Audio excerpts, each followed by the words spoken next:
कार्यक्रमाला उपस्थित असणारे केशव जगताप, राजवर्धन शिंदे,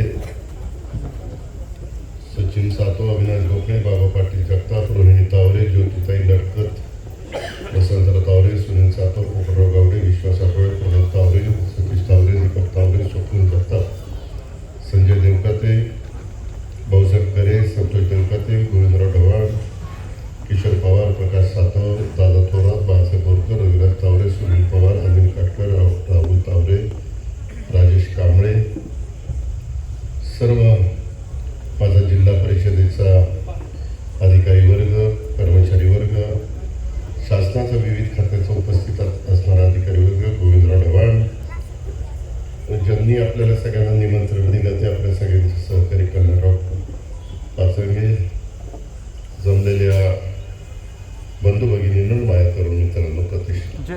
सुरुवातीला उशीर झाला त्याबद्दल दिलगिरी व्यक्त करतो. मी खरं तर कल्याणरावांना सांगितलेलं होतं की आज माझे कमी काळामध्ये मला अनेक कार्यक्रम करायचे, अजून एका ठिकाणी कार्यक्रमात जायचं, नंतर मला बाबुर्डीला जायचं आहे आणि नुसतं भूमिपूजन करून मी तिकडे जाईन, पुढची कामं करीन. परंतु फार वेळ आपण सगळेजण तात्काळ तिथं थांबलात त्याबद्दल मी सुरुवातीलाच मला उशीर झाल्याबद्दल दिलगिरी व्यक्त करतो. सध्या कामाचा व्याप वाढलेला आहे, बऱ्याच गोष्टी आहेत, जेवढ्या खोलात जाईल तितक्या वेगवेगळे प्रश्न समोर येत आहेत आणि त्याच्यातनं मार्ग काढायचा प्रयत्न आपण करतोय. वेगवेगळ्या शैक्षणिक संस्था आपण काढलेल्या आहेत. आत्ताच मी शारदा शैक्षणिक संकुलामध्ये गेलो होतो. जवळपास 16,000 विद्यार्थिनी तिथे शिक्षण घेत आहेत. मला आठवतं एक काळ असा होता की आपण सगळेजण ह्या भागातनं जात असताना जिथं शारदा शैक्षणिक संकुल झालेलं आहे तिथं अक्षरशः सकाळी सगळे लोक कशा करता बसायचे ते मी जास्त सांगत नाही, परंतु पाटबंधारे खात्याची जागा अशीच पडून राहिलेली होती आणि त्याच्यामध्ये चुकीच्या पद्धतीनं त्याचा वापर केला जात होता आणि मुलींच्या शिक्षणाच्या करता सोय करायची म्हणून आदरणीय पवारसाहेबांनी, त्यावेळेस ते मुख्यमंत्री होते, स्वर्गीय आप्पासाहेब पवारांनी त्याच्यामध्ये नंतर पुढाकार घेतला आणि हे शारदा शैक्षणिक संकुल शारदानगर उभं करण्यात आलं. आज आपल्या बारामती तालुक्यातल्याच नव्हे तर आजूबाजूच्या अनेक भागातल्या मुली इथे येतात आणि दर्जेदार शिक्षण घेतात. आता जवळपास 5,000 मुलींची हॉस्टेलची व्यवस्था तिथं आहे. आता मी काही कोटी रुपये खर्च करून ट्रॅक करतोय, 400चा बऱ्याच गोष्टी तिथं करतोय. इकडं बारामतीत जसं सुशोभीकरण केलेलं आहे तसं त्या रस्त्याला पण सुशोभीकरण करण्याचं आम्ही लोकांनी ठरवलेलं आहे. जेवढ्या चांगल्या सुविधा देता येतील तेवढा देण्याचा प्रयत्न तुमचा लोकप्रतिनिधी या नात्याने माझ्यासारख्या कार्यकर्त्याचा असतो आणि त्या सगळ्या अधिकाऱ्यांना विश्वासात घेऊन मी पुढे जाण्याचा प्रयत्न करत असतो. आत्ता इथं मध्ये एक ॲक्सिडेंट झाला. मला एक गोष्ट कळत नाही की मी एकीकडे लोक सांगतात आमचे रस्ते चांगले करा, आम्हाला सुविधा द्या. त्यावेळेस रस्ते चांगलं करणं लोकप्रतिनिधीचं काम आहे. मी देखील आज अर्थमंत्री असल्यामुळे ते करू शकतो. सगळ्याच आमदारांना जमतं असं नाही. तुम्ही बारामती सोडून बाजूच्या कुठल्या भागात गेला महाराष्ट्राच्या तर तिथल्या रस्त्यांची काय अवस्था आहे ते बघितल्यावर तुम्ही पण आश्चर्यचकित व्हाल. पण आपण पण जाताना येताना आपल्या मुलांना, नातवंडांना, पतवंडांना घेऊन जाताना येताना काही नियम जे आमच्या पोलीस खात्याने केलेले आहेत, ट्रॅफिकवाल्यांनी केलेले ते आपण पाळले पाहिजे. बऱ्याचदा नियमाचं पालन चालवणाऱ्याकडनं पण होत नाही आणि समोरच्या येण्याकडनं होत नाही आणि त्याच्यातनं स्वतःचे जीव अनेकांना गमवावं लागलेले आहेत. ही गोष्ट आपल्या सगळ्यांना माहिती आहे. त्याच्यावर अनेक ठिकाणी लोक लगेच मागणी करतात, स्पीड ब्रेकर मागतात. आता काही ठिकाणी स्पीड ब्रेकर टाकणं गरजेचं असतं कारण जिथं विद्यार्थ्यांचं येणं जाणं असतं तिथं निष्पाप मुलं मुली तिथं शिकायला येतात. त्यावेळेस त्यांची सुरक्षितता, त्यांचं तिथून घरी जाणून येणं, त्यांचा प्रवास आणि ते ज्या वाहनातनं जातील येतील त्या एकंदरीत ज्या काही बाबी त्या ठिकाणी होत असतात त्याच्यात कुठला अडथळा होता कामा नये अशा प्रकारचा साहजिकच आपला सगळ्यांचा प्रयत्न असतो आणि त्याच्यातून आपण ह्याच्यामध्ये वेगवेगळ्या प्रकारच्या गोष्टी करतो. मी अनेकदा बघतो की 4 लेन काही ठिकाणी केलं आहे, काही ठिकाणी 6 लेन केलं आहे. तर लोक रॉंग साईडने येतात. मी त्या दिवशी असंच सकाळी लवकर माझ्या वाटस रोडने नाही, मोरगाव रोडनी चाललेलो होतो आणि खंडोबा नगरपासून पुढं जात असताना मेळघचा आपला पूल आहे कॅनॉनचा, तो पास केल्यावर पुढं जाताना डिवायडर आहेत म्हणून लोक लांबनं वळून यावं लागतं, त्याच्याकरता शॉर्टकटनी रॉंग साईडने येत होते. हे देखील बरोबर नाही. बारामतीकरांनो, तुम्हाला जर सगळ्यांना आपण एवढ्या सुधारणा करत असताना आपण पण नियमाचं तंतोतंत पालन केलं पाहिजे. आणि जे कोणी वाहनं इकडनं चालवतात त्यांनी पण सगळ्या गोष्टीचा विचार करून त्या वाहनाचा स्पीड हा देखील मर्यादित त्या ठिकाणी सरकारने घालून दिलेल्या स्पीडचा जो काही वेग असावा लागतो तो असला पाहिजे. परंतु बऱ्याचदा तसं घडत नाही आणि त्याच्यातून नको त्या गोष्टी घडतात आणि त्याच्यातनं मनाला वेदना होतात, लोकांचा राग अनावर होतो. लोक मग रस्त्यावर बसतात, आंदोलन करतात, रस्ता रोको करतात. अशा घटना ह्या घडत असतात. बाबांनो, पूर्वीची बारामती आता राहिलेली नाही. बारामती प्रचंड बदलत चाललेली आहे. तुम्ही सहज माळेगाव शैक्षणिक संकुल, शारदा शैक्षणिक संकुल, TC कॉलेज शैक्षणिक संकुल, माझं विद्याप्रतिष्ठान शैक्षणिक संकुल किंवा MS हायस्कूल, त्याच्यामध्ये बाकीच्या ज्या काही संस्था, पोदार हायस्कूल वगैरे वगैरे बरेच संस्था आहेत, त्या सगळ्या विद्यार्थींचा विचार केला तर तुम्हाला आश्चर्य वाटेल. बारामतीमध्ये ह्या सगळ्या संस्थांच्या मध्ये मिळून 1.5 लाखाच्या पेक्षा जास्त मुलं शिक्षण घेतात. 1.5 लाख. आता 1.5 लाखांचे आई वडील, त्यांचे पालक, म्हणजे कुठं ती संख्या जाती. बरेच लोक आता बाहेरनं, परवा माझ्याकडं काही जण कालच मुंबईमध्ये आले होते बारामतीचे. ते म्हणले, दादा आम्ही सकाळी रोज आम्ही चालायला जातो. तर ते म्हणतात की आम्हाला तर लोक ओळखूच येत नाही. आम्ही विचारलं तर ते सांगतात आम्ही बीडवरून आलो, आम्ही करमाळ्यावरून आलो, आम्ही फलटणवरून आलो. अनेक जण बारामतीमध्ये फ्लॅट घेतात.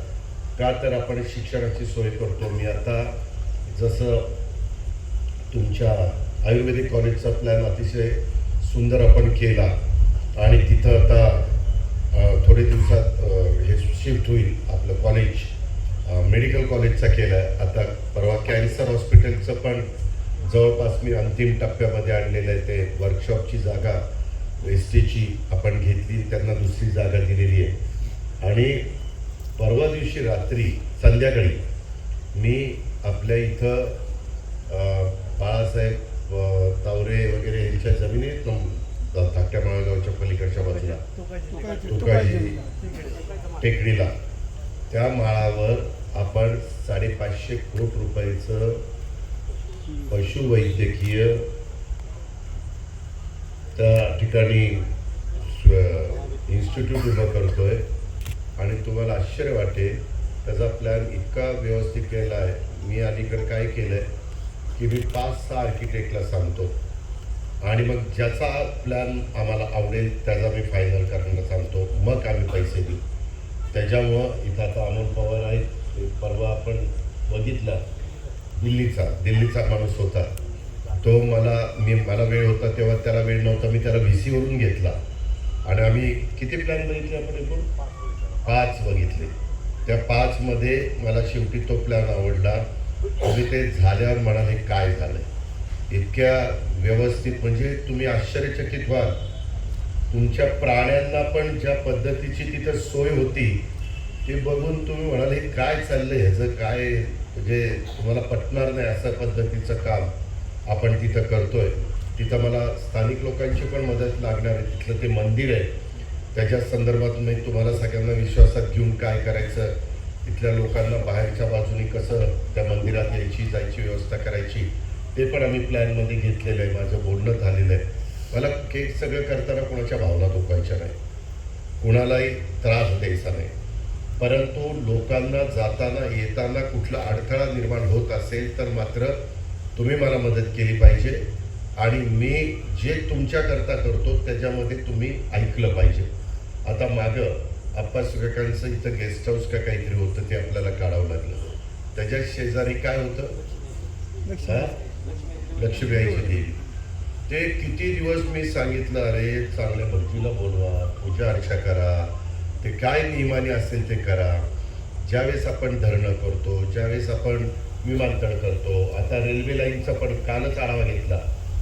सकाळीच मी मिटिंग लावलेली होती. मला बीड अहिल्यानगर रेल्वे आता सुरू करायची 17 तारखेला, त्याच्याबद्दल. त्यावेळेस मी माझं बारामती फलटण ह्याचंही काम चाललंय, तिथंही काही अडचणी येत आहेत का काय ते मी बघितलं. सांगायचं तात्पर्य, तिथं पण काही गोष्टी आल्या तर नाईलाजाने बाजूला कराव्या लागतात. आम्हाला आमची भावना चुकीची नाही आहे, आम्ही कुठं भावनिक नाही, आमची कुठं श्रद्धा नाही असाच भाग नाही कुणाच्याही. आज आता एवढ्या उत्साहामध्ये सगळ्या महाराष्ट्रात, देशात आणि परदेशात पण काही ठिकाणी गणेशोत्सव आपण साजरा करतोय. परवा दिवशीच आपण विसर्जन आता 10व्या दिवशी करणार आहे. त्याच्यामुळं ते सगळे सण आपण एकमेकाचे आनंदाने साजरे करतो, गणेशोत्सव आनंदाने साजरे करतो. ते नवरात्र आहे, त्याच्यानंतर दसरा आहे, नंतर दिवाळी आहे, सगळ्या काही गोष्टी आहेत, क्रिसमस आहे, आता मला वाटतं उद्या ईद आहे. अशा पद्धतीने सगळे महत्त्वाचे सण असतात, सगळे एकमेकाला सहकार्य करत असतात. सांगायचं तात्पर्य, ह्या सगळ्या गोष्टी करत असताना बारामती बदलते. ही जिल्हा परिषदेची शाळा होती, ह्याच्यामध्ये स्वतः कल्याणराव आणि त्यांची सगळी टीम काम करत होती. त्यांनी मला बरेच वर्षापूर्वी सांगितलेलं होतं की दादा मला इथं पैसे द्या. मी 3 वर्षापूर्वी मला वाटतं 2.5 कोटी रुपये इथं दिले होते. आत्ताच प्रांताने आम्ही सगळ्यांनी इथली जागा कुणाची आहे, ती महसूल खात्याची आहे, ती कशी आहे, काय ते सगळं बघितलेलं आहे.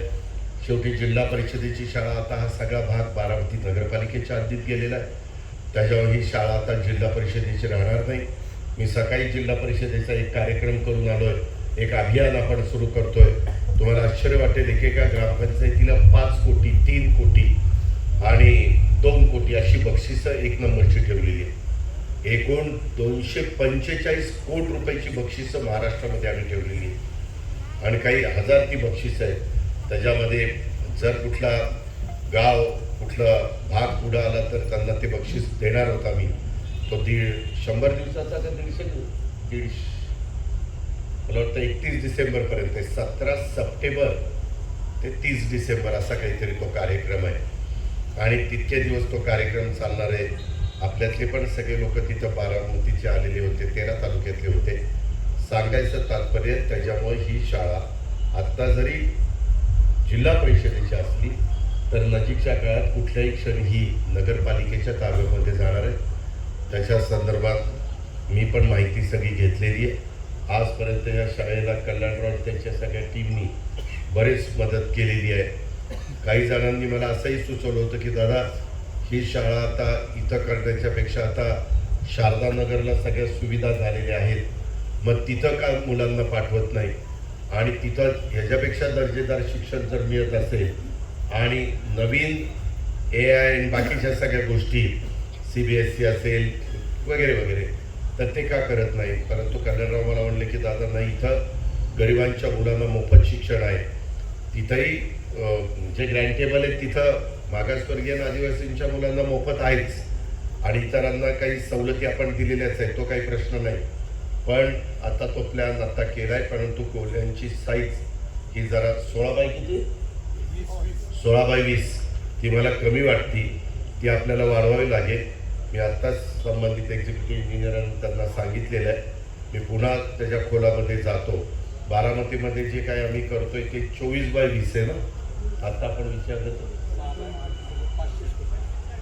500 स्क्वेअर फीट आणि हे 16x20 म्हणजे 320 स्क्वेअर फीट. म्हणजे ह्या शाळेची खोली एक 320 स्क्वेअर फीटची आहे आणि आत्ता मी बारामतीमध्ये एक नवीन जे काही बांधतोय ते आता 500 स्क्वेअर फीट बरोबर अशा पद्धतीनं ते होत आहे. मुलं वाढत आहेत, दर्जा चांगला असला तर पालक पण तिथं मुलांना टाकतायत वगैरे, ह्या सगळ्या गोष्टी आहेत. त्याच्यामुळे ते बसून मी मार्ग काढील. कमी पैसे पडले तर ते कसे पैसे उपलब्ध करून द्यायचे त्या पद्धतीनं आपण देऊ. आजच मी माळेगाव पण केशवराव जगताप इथं बसले. माळेगाव पण शैक्षणिक संकुलमध्ये इतकी भयानक परिस्थिती, मी जनरल बॉडीला सांगणार, मी एक कुठनं ते माळेगावचं चेअरमन पद घेतलंय, पण जसं मी खोलात जातोय तसं एवढे वेगवेगळे प्रकार शैक्षणिक संकुल, मी त्या ठोबरेनं विचारणार आहे, साहेब याचे अध्यक्ष साहेबाला माहिती का नाही? ते म्हणले सांगितलंय साहेबांना. 11 का 12 कोटी रुपये तोटा आहे तिथं. विलासराव, आपण जे जे संचालक आहात, संचालक नाही, संचालक व्हायचे तुम्हाला, पण विश्वस्त होता. 11-12 कोटी रुपये हे सगळं असं वाढून माझ्या हातात दिलं काय? कर्जबाजारी करू? पगार तिथं व्यवस्थित नाही, काही नाही. तिथं खोगीर भरती करून ठेवलेली आहे. नॉन टीचिंग स्टाफ तर इतका भरलेला आहे, काही त्यांना कामच नाही, त्यांचं क्वालिफिकेशन नाही. कुणी आलं चला ह्याला लावा, त्याला लावा, आओ जाओ घर तुम्हाला, अशी ती संस्था आहे काय? म्हणजे मी जिथं आता पुणे जिल्हा शिक्षण संस्था, कृषीमूल शिक्षण संस्था, विद्या प्रतिष्ठान, रयत शिक्षण संस्था, कुठं आम्ही काही चालवून देत नाही कुणाचं. आता तिथं पण मी जीबीला सगळं दाखवणार आहे की काय काय आहे परिस्थिती. आज देखील ह्या वर्षात सगळी फी आणि पगार हे सगळा हिशोब काढला तर 3.5 का 4 कोटी रुपयाचा तोटा आहे. कोण तोटा देणार आहे, कोण काय करणार आहे, काही बघितलं नाही. आपलं वाढत चाललंय. बँकेचंही केशवराव कर्ज काढले, PDCCचं पूर्वीच ना, पूर्वी म्हणजे आता तुमच्या आधी काढलं, बरं ठीक आहे तुमच्या आधी काढलेलं, पण ते पण 11 कोटी रुपये कर्ज आहे PDCCचं. ते कोण फेडणार? काही उत्तर नाही आहेत. वसंतराव, अविनाशराव बसलेत तुम्ही सगळेजण. संजय काही वाटायला पाहिजे. दीपक काय म्हणजे मी आपला करतोय बारामतीमध्ये कामं आणि तुम्ही मात्र संस्था चालवत असताना ही परिस्थिती निर्माण करताय. आता ती खोलात गेलं म्हणून ते सगळं बाहेर निघालं. अजून त्याचं ऑडिट करायला लावलं. एकावर तर आज FIR दाखल केलं वाटतं. मला मगाशी DYSP म्हणत होता कुणीतरी 3-4 वर्ष फ्रॉड केलाय तिथं. हे सगळे आकडे बाहेर आले. कितीचा फ्रॉड झाला?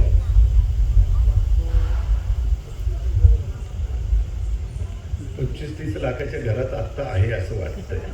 ते अजून खोलात कुठलंच सांगत ते नीट तपासल्यावर आणखी काय काय निघणार आहे माहिती नाही. आत्ता तुम्हाला एक सांगतो, तिथं हे जे काय असतं ना त्याला प्रॉब्लेम पण नाही.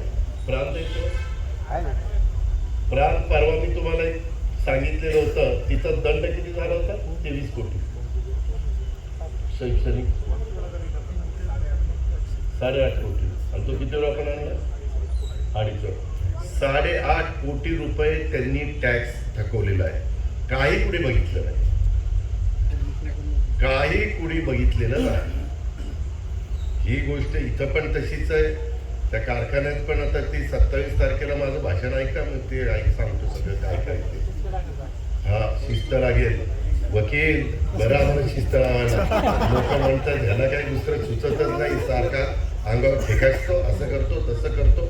परंतु परिस्थिती तशी निर्माण झाली म्हणून मला तसं करावं लागतं. आणि ते सुंदर होऊ शकतं. त्याच्यामध्ये आपली MBAला तर इतकी डिमांड आहे, आपल्या D फार्मसी B फार्मसीला पण एवढी डिमांड आहे. परंतु तिथं शिस्त नाही. लोक सह्या करतात आणि बाहेर फिरत बसतात. तिथं कामाला आहेत आणि त्यांचे व्यवसाय बाहेर दुसरेच आहेत आणि पुन्हा संध्याकाळी येतात. कुणी कुणाचं ऐकत नाही, पुन्हा कुणाचं तिथं हे नाही, प्रेशर नाही, काही नाही. सगळं ही अमक्या चेअरमनने लावलेला, ती तमक्या चेअरमनने लावलेला. सगळे वशिलाचे तट्टूच आहेत तिथं, म्हणजे जे बरेचसे कामं. पण काही अधिकारी, काही टीचिंग स्टाफ फार चांगला आहे. पण पवारला पारितोषिक मिळालं आजच. राष्ट्रपती म्हणजे बघा पवार किती चांगले. म्हणजे आज त्याला म्हणजे राष्ट्रपती पदक मिळालेलं आहे. त्याचं मी अभिनंदन केलं. मी मगाशी सही केली. त्याचा मी सत्कार पण करेन. मी पुढच्या ट्रिपला या सगळ्या स्टाफची मीटिंग घेणार आहे. त्या स्टाफला ही संस्था आपली आहे, तो आपलेपणाची जी भावना आहे तीच कुणाच्यात नाही आहे. हो, तिथं मेस पण कुणाच्या चालू नाहीत. त्या मुली तिथं जात नाहीत. काही मेस इतक्या खराब आहेत की मुलींना तिथं जा म्हणलं तर आम्हाला नाही जायचं त्या मेसमध्ये. ही अवस्था आहे. अशा खूप गोष्टी आहेत. आता ते सगळे सांगून वेळ घेत नाही. परंतु मित्रांनो, बरंच दुरुस्ती करण्याची गरज आहे. अर्थात सर्वसामान्य सभासदांची साथ आहे म्हणून मी ते करू शकेल असं मला वाटतंय आणि त्या पद्धतीनं आम्ही पुढं जायचं ठरवलेलं आहे. आज बऱ्याच त्याच्यामुळे हे सगळे लेट होत चाललेलं आहे. अशा पद्धतीनं आपण पुढे जाऊ पाहतोय. मागासवर्गीय आणि आदिवासींच्या मुलांना मोफत आहेच आणि इतरांना काही सवलती आपण दिलेल्याच आहेत, तो काही प्रश्न नाही. पण आता तो प्लॅन आता केलाय, परंतु कोल्ह्यांची साईज ही जरा 16x20 ती मला कमी वाटती, ती आपल्याला वाढवावी लागेल. मी आत्ताच संबंधित एक्झिक्युटिव्ह इंजिनियरांना त्यांना सांगितलेलं आहे. मी पुन्हा त्याच्या खोलामध्ये जातो. बारामतीमध्ये जे काय आम्ही करतोय ते 24x20 आहे ना. आता आपण विचारलं 500 स्क्वेअर फीट आणि हे 16x20 म्हणजे 320 स्क्वेअर फीट. म्हणजे ह्या शाळेची खोली एक 320 स्क्वेअर फीटची आहे. आणि आत्ता मी बारामतीमध्ये एक नवीन जे काही बांधतोय ते आता 500 स्क्वेअर फीट बरोबर. अशा पद्धतीनं ते होत आहे. मुलं वाढत आहेत, दर्जा चांगला असला तर पालक पण तिथं मुलांना टाकतायत वगैरे, ह्या सगळ्या गोष्टी आहेत. त्याच्यामुळे ते बसून मी मार्ग काढील. कमी पैसे पडले तर ते कसे पैसे उपलब्ध करून द्यायचे त्या पद्धतीनं आपण देऊ. आजच मी माळेगाव पण केशवराव जगताप इथं बसले. माळेगाव पण शैक्षणिक संकुलमध्ये इतकी भयानक परिस्थिती, मी जनरल बॉडीला सांगणार. मी एक कुठनं ते माळेगावचं चेअरमन पण घेतलंय, पण जसं मी खोलात जातोय तसं एवढे वेगवेगळे प्रकार. शैक्षणिक संकुल मी त्या ठोबरेला विचारणार आहे, साहेब याचे अध्यक्ष साहेबाला माहिती का नाही? ते म्हणले सांगितलंय साहेबांना. 11 का 12 कोटी रुपये तोटा आहे तिथं. विलासराव, आपण जे संचालक आहात, संचालक नाही संचालक व्हायचे तुम्हाला, पण विश्वस्त होता. 11-12 कोटी रुपये हे सगळं असं वाढून माझ्या हातात दिलं काय? कर्जबाजारी करू, पगार तिथं व्यवस्थित नाही, काही नाही. तिथं खोगीर भरती करून ठेवलेली आहे. नॉन टीचिंग स्टाफ तर इतका भरलेला आहे, काही त्यांना कामच नाही, त्यांचं क्वालिफिकेशन नाही. कुणी आला चला ह्याला लावा त्याला लावा, आओ जाओ घर तुम्हाला, अशी ती संस्था आहे काय? म्हणजे मी जिथं आता पुणे जिल्हा शिक्षण संस्था, कृषीमूल शिक्षण संस्था, विद्याप्रतिष्ठान, रयत शिक्षण संस्था, कुठं आम्ही काही चालवून देत नाही कुणाचं. आता तिथं पण मी जीबीला सगळं दाखवणार आहे की काय काय आहे परिस्थिती. आज देखील ह्या वर्षात सगळी फी आणि पगार हे सगळा हिशोब काढला तर 3.5 का 4 कोटी रुपयाचा तोटा आहे. कोण तोटा देणार आहे, कोण काय करणार आहे, काही बघितलं नाही. आपलं वाढत चाललंय. बँकेचंही केशवराव कर्ज काढले PDCCचं पूर्वीच ना, पूर्वी म्हणजे आता तुमच्या आधी काढलं, बरं ठीक आहे तुमच्या आधी काढलेलं, पण ते पण 11 कोटी रुपये कर्ज आहे PDCCचं. ते कोण फेडणार? काही उत्तरं नाही आहेत. वसंतराव, अविनाशराव बसलेत तुम्ही सगळेजण. संजय काही वाटायला पाहिजे. दीपक काय म्हणजे मी आपला करतोय बारामतीमध्ये कामं आणि तुम्ही मात्र संस्था चालवत असताना ही परिस्थिती निर्माण करताय. आता ती खोलात गेलं म्हणून ते सगळं बाहेर निघालं. अजून त्याचं ऑडिट करायला लावलं. एकावर तर आज FIR दाखल केलं वाटतं. मला मगाशी DYSP म्हणत होता कुणीतरी 3-4 वर्ष फ्रॉड केलाय तिथं. हे सगळे आकडे बाहेर आले. कितीचा फ्रॉड झाला?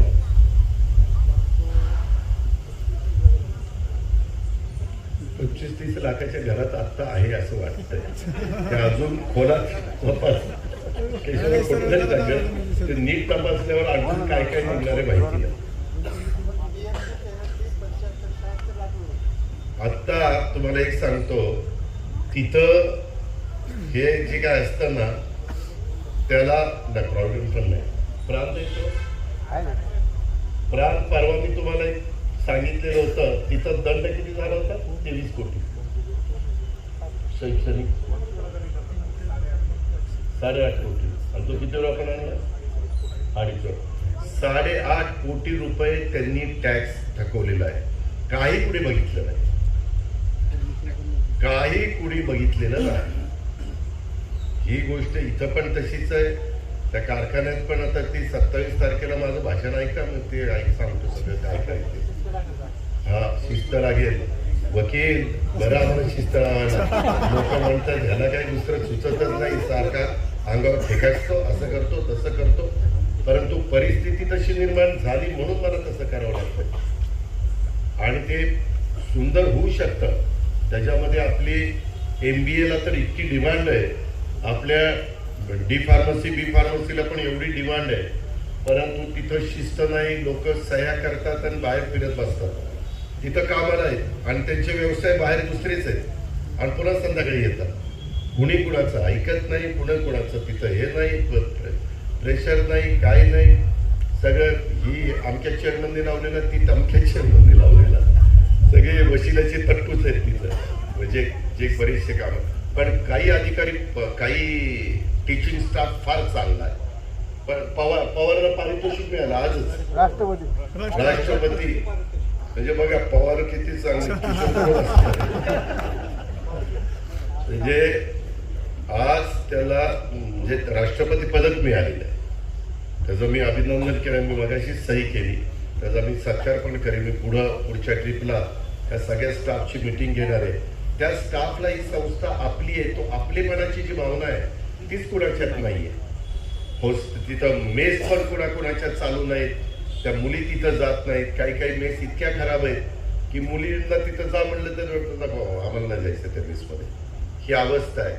अशा खूप गोष्टी आहेत. आता ते सगळे सांगून वेळ घेत नाही, परंतु मित्रांनो बरंच दुरुस्ती करण्याची गरज आहे. अर्थात सर्वसामान्य सभासदांची साथ आहे म्हणून मी ते करू शकेल असं मला वाटतंय आणि त्या पद्धतीनं आम्ही पुढं जायचं ठरवलेलं आहे.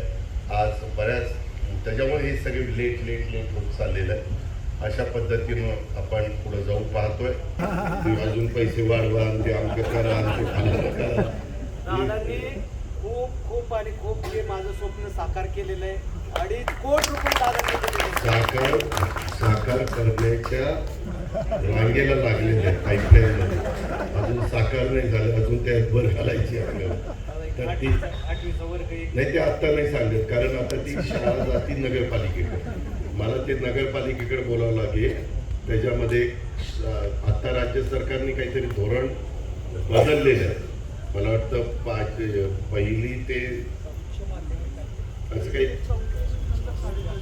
नाही, पहिली ते चौथी नाही, आता पहिली ते चौथी, चौथी ते 6वी आणि 7वी ते 10वी असं काहीतरी त्याच्यात वेगळा बदल केलेला आहे. त्याच्यावर कल्याणराव मी तो काय बदल झालेला आहे ते थोडंसं नीट पाहतो, कारण उद्याच्याला आपल्याला शेवटी इथे येणार ती गोरगरिबांची मुलं येणार, त्यांना पण शिकण्याचा निश्चितपणे अधिकार आहे आणि तो अधिकार आपल्याला त्यांचा जसाच्या तसा कसा टिकवता येईल ते पाहायचं आहे. त्या सगळ्या गोष्टी आपण करू.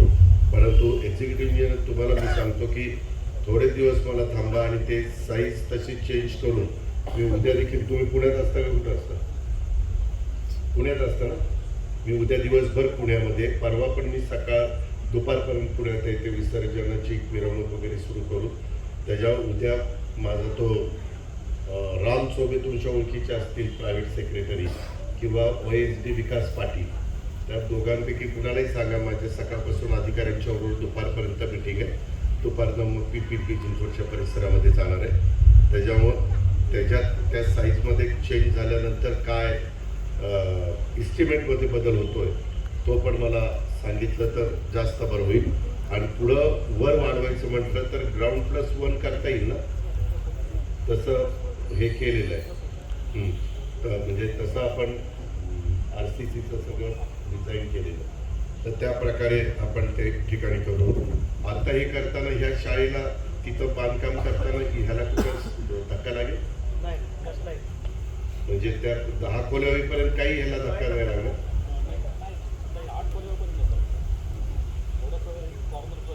शेवटच्या 2 खोल्या इकडच्या ज्या दाखवल्या तिथं लागेल. आणि ते तुम्ही स्टेज असं आडवं 40 फूट केले आणि असं 12 फूटच आहे. सहसा काय आपण करतो, असं 30 केलं तर असं 20 करतो. त्याच्यावर ते 40x20 म्हणजे ते असं रुंदीला फार कमी होतं. तर ते आपण थोडंसं चेंज करू, आपण रुंदीला वाढू. कारण आत्ता पण हे सगळे बसले त्याच्यामध्ये साधारण 20 फूट तरी रुंदीचं सहज असेल, म्हणजे सहजच असेल. तर त्या पद्धतीनं आपल्याला कदाचित 25x40 करावं लागेल, म्हणजे 1000 स्क्वेअर फीट होईल. म्हणजे व्यवस्थित पण होईल कसलेही कार्यक्रम वगैरे घ्यायचे म्हटलं तर. अशा काही काही गोष्टी लक्षात आल्या तर तुम्ही पण सुचवा, मी पण माझ्या लक्षात येईल त्या गोष्टी ॲड करीन. आणि बरेच दिवसाचं कल्याणरावांचं जे काही स्वप्न होतं ते स्वप्न साकार करण्याच्या करता आणि तुमच्याही पालकांचे पण इच्छा होती, तुमच्या अनेक सहकाऱ्यांची इच्छा होती, ती इच्छा या निमित्तानं पूर्ण होती. आता हा सगळा परिसर हा शैक्षणिकच संस्थांचाच परिसर झालेला आहे आणि त्याच्यात वाहतूकचे नियम मात्र पाळा. मी पुन्हा पुन्हा सांगतो, कारण जरा काही घडलं, काही ॲक्सिडेंट झाला की मग सोशल मीडियाला सुरूच होतं आणि मग त्याच्यातून गैरसमज निर्माण होतात. असं कुणालाच मनात येता कामा नये, वाटता कामा नये. ती खबरदारी तुम्ही मी सगळेजण मिळून घेऊया. आणि आज आपल्या सर्वांच्या साक्षीनं या शाळेत माळेगाव कॉलनी जिल्हा परिषद प्राथमिक शाळेच्या नवीन इमारतीच्या बांधकामाचं भूमिपूजन झालं असं जाहीर करतो आणि थांबतो. एबीपी माझा, उघडा डोळे बघा नीट.